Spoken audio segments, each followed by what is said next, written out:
Well, this is the Topsnap.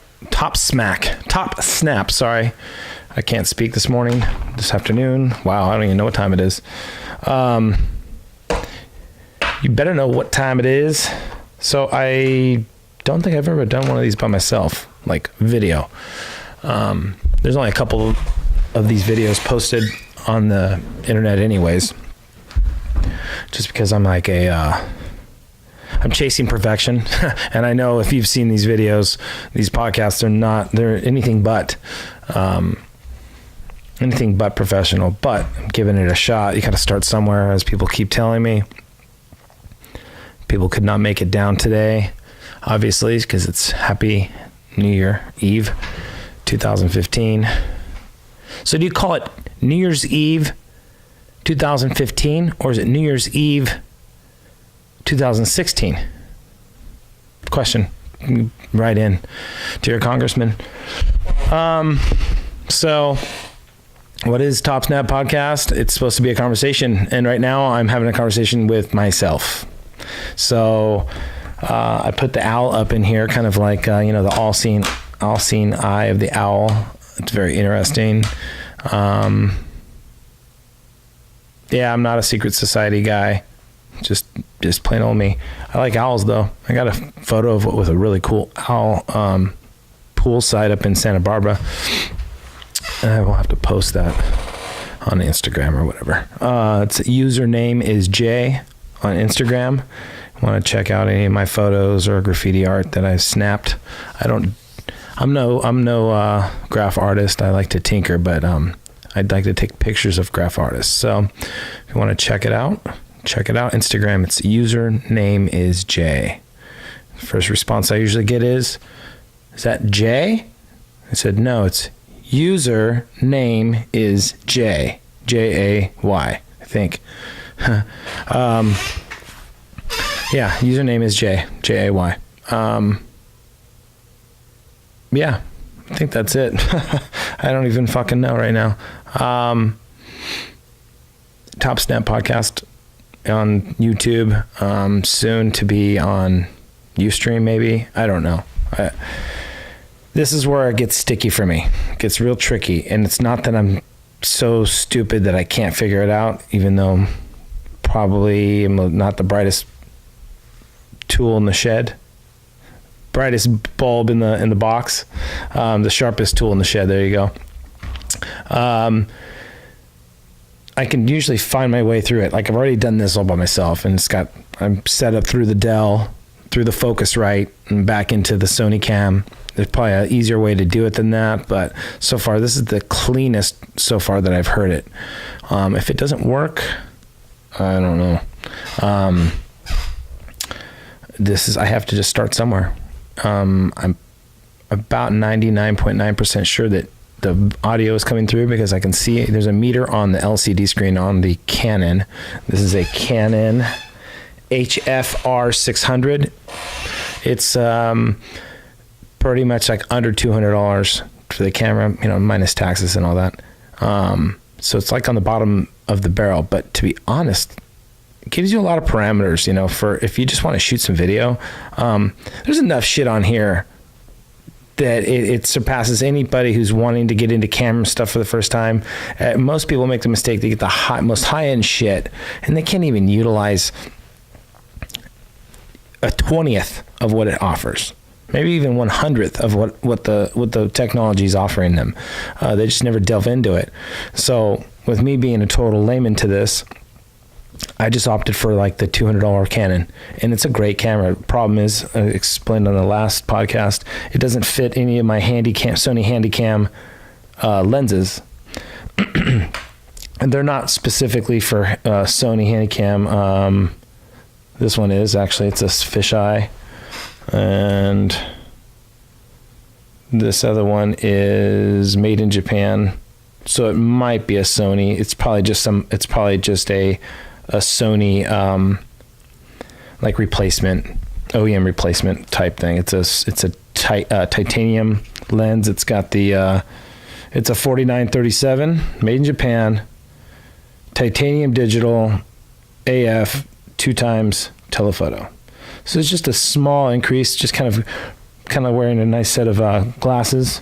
This lens will bring this in a little bit more, focus on it. And then this is a semi-fish. I can't use it on this camera that I'm filming on right now. However, I believe that there's an adapter that adapts the ringlet at the lens on that camera, on the HF 600 to both these lenses. I got both these lenses in Tokyo, so I know that they're legit. Got them from like a camera store there. Anyways, yeah, so that's the setup. I got that Sony HFR 600. I have a Focusrite. It's the 4-port with 2 external head jack audio controls and outputs. It's pretty nice. And it's like the A818i. I'm pretty sure that's what it is. And then I just have a Dell, a 24-inch touchscreen, all-in-one, which a lot of people bagged on, but man, I love it. It saves space for this particular setup. I mean, it's not the best computer. It's pretty nice. It's fast for what I needed to do. And then I run my whole system off of it. I have a 60-inch Vizio, and then I have an LG soundbar. Now I still need to get a monitor, studio monitor.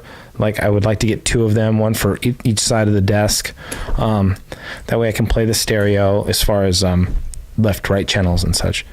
But again, there's so much out there, and there's so much information to be shared across the board. So if anybody's watching this and goes, okay, well, this is the thing, is that when I go on there and I have way more likes or posts on my Instagram than I do on this, because this has taken so long to get off. A lot of people don't even know what the hell top what? I even say it wrong sometimes. Topsnap. And I guess saying the word every other minute is not very good either. It's not good for social speaking on a camera. They don't want to hear the ums. It's irritating. I almost fell into that trap right now. I took a course when I was like 15 at USC. It was like a college prep course. And it was very interesting because you probably wouldn't know from listening to me today because I'm just out of it, but it just helped you with your social speaking. I think it helped me really address a group, especially when you're giving these speeches to hundreds of people at a time, introducing yourself or a topic that they make you discuss, and you have to go into length and detail about these topics and how you're selling people on ideas. And there were some people that were really, really good out there, and there was people like me. I don't know how well I did in the course. They really didn't grade you. It was more of a prep class than anything to get you going. I mean, you got a certificate and you got like a little, I don't know, certificate and some like little trinket. Excuse me. And so, I gotta take a sip of water, sorry.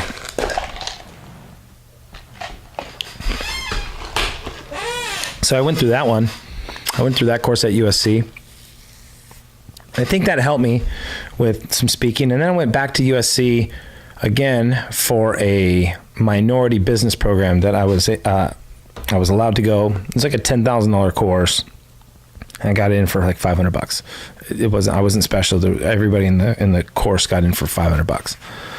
And it was through, I know it was through Los Angeles City. I'm pretty sure it was through their minority business program through the city.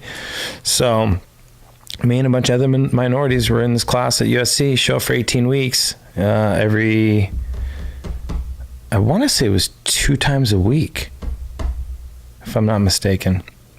And that was cool. It was, obviously I was a grown adult at the time, and it was cool to go back on a campus, especially USC. I've always been a USC fan. So it was cool to go on campus and have a parking pass and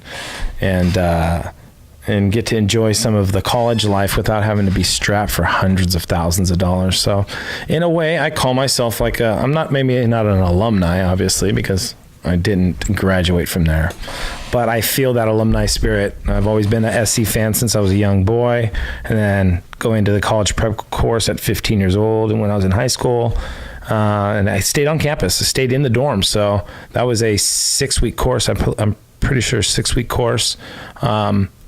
Stayed on campus. I was like in a little mini fraternity party. We called ourselves the glue crew. Used to huff. I did it one time, but they used to huff that rubber cement, go down to the supply store, get a big metal can of the rubber cement, pour it in a fucking trash bag, throw it over their fucking necks and huff that shit. And I did it one time. It was like, fuck this. It felt like a monster had grabbed his claws into my chest and was just had the long piercing claws just stuck in my chest. That's what I imagine it feel like. I did that one time. Other than that, we smoked a little bit of dope, I think. Pot, not dope, but pot. I guess that is dope, but it's not the dope. It's not like man-made dope. It was the leafy greens, which at that time was probably some swag-ass Mexican shit.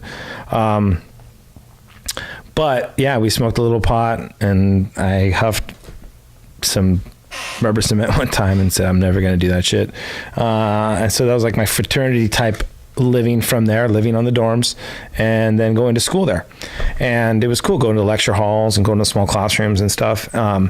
So we got to learn a lot. And this was during summertime, so it was during the summer break. So there was just, a limited people on campus, and we got to go in there and do that college prep course, and it was awesome. It gave me a lot of background, just for the most part, for something for preparation. So it gives me the confidence at least to do this, like when I train jiu-jitsu or boxing, Muay Thai, like a couple of times that I've gotten coached by world champions, and it's awesome. So when you get trained by world champions, it tends to give you a little bit of not a chip on my shoulder at all, just a little bit more confidence, knowing that you've trained with some of the world's best, and then you train with guys who train like the world's best. They're your friends and your compadres from any course or class you go to for training for mixed martial arts. It gives you an opportunity to respect one another, and it gives you an opportunity to learn with these people. And I think I think martial arts is a great opportunity for self-reflection, and understanding about yourself and how to not fly off the handle. It's one of those things. So I think that all that coupled has given me some some insight and some understanding about how to go forward in my pursuits. And this is one of them. It's the podcast. I don't know I know what triggered this thing. And I know what triggered it. It was, for those of you who don't know, I guess I can come straight out and just say that this podcast was started because I lost my 6-year-old nephew in a car accident. And so from that, this has transversed into doing this podcast with, guests and people, certain people of just all races, creeds, color. Actually, I think, if I'm not mistaken, Joe Rogan kind of corrected us, and he said that it's an illiterate notion to say,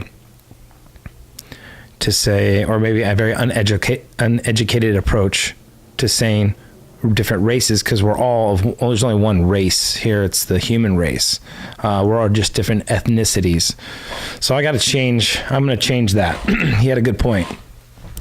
So the different ethnicities that you come across and you have to pay attention to within your lifestyle, I think MMA helps that. It helps that mutual understanding, because you meet so many different ethnicities and different gender. I mean, who knows? Even transgender. I don't even know. But the opportunity to break those barriers that you normally would probably never associate with in mixed martial arts or in martial arts in general, some of those barriers are drawn and buried. They don't exist in that arena, or very limited of that. I mean, and if it is, it's usually frowned upon and people look down on that, because if you're having those attitudes or those ethnic boundaries being put up between one another, it's quite hard to train. You'd have to be pretty much a loner.